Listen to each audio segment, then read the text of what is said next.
The argument raged for 3 days. "You must come with me to live at Charlesley, my dearest Kitty." The insistence in Lady Dunmark's voice edged into pleading with her daughter. "There is no alternative. Our house is let, and you cannot set yourself up somewhere alone." "Why not?" Miss Kitty Stone already knew the answer. Her mother groaned. "You have no money, and neither do I. We spend everything in London, and we owe every cent we will reap from the lease.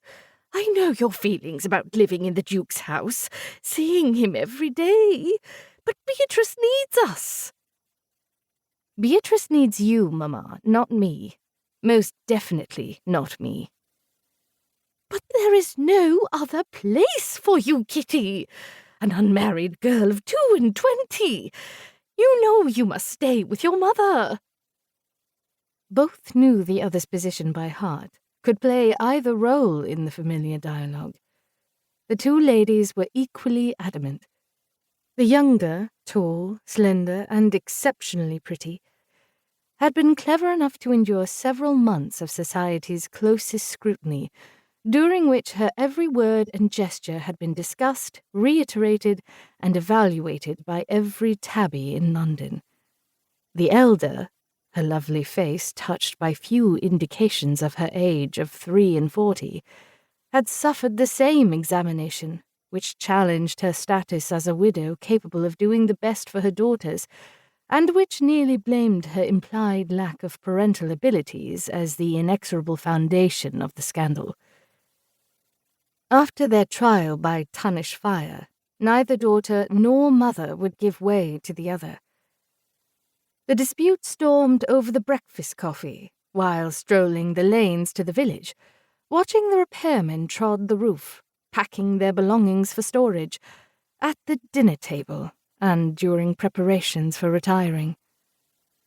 The disagreement repeated itself on the day the Duke of Charlesley's fine chaise, adorned with liveried postilions, waited outside their door, and Nell handed their bandboxes to the footman from Charlesley Hall. Lady Dunmark summoned all the authority she could muster. "You must come, Kitty."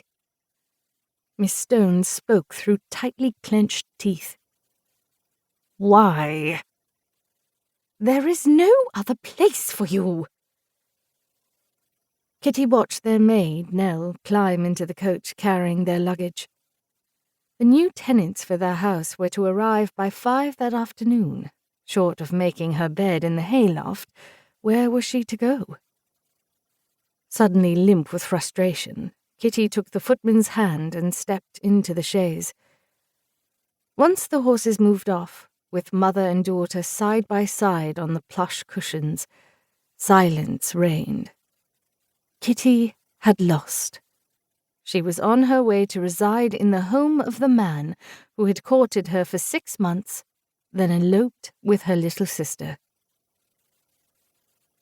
Kitty stared out of the window at the springtime green as the well-sprung coach carried her farther and farther from her childhood home.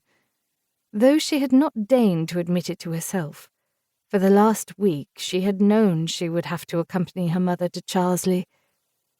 Without money, a convenient aunt or cousin, or a well-established married friend who would welcome her prolonged presence, she had no choice.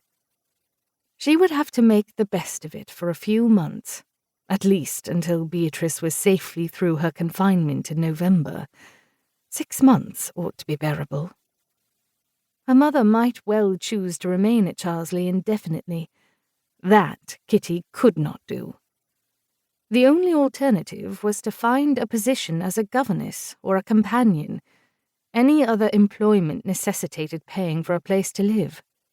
In those long months after Bea eloped with the Duke, and the scandal reverberated through London drawing-rooms, Kitty often wished she could disappear into one of the little villages near town, take a new name, and make a new life for herself far from the gossip-mongers of Mayfair. To keep listening to this audiobook, I've left you a link in the description so you can do it. at no cost thanks to Audible's 30-day free trial.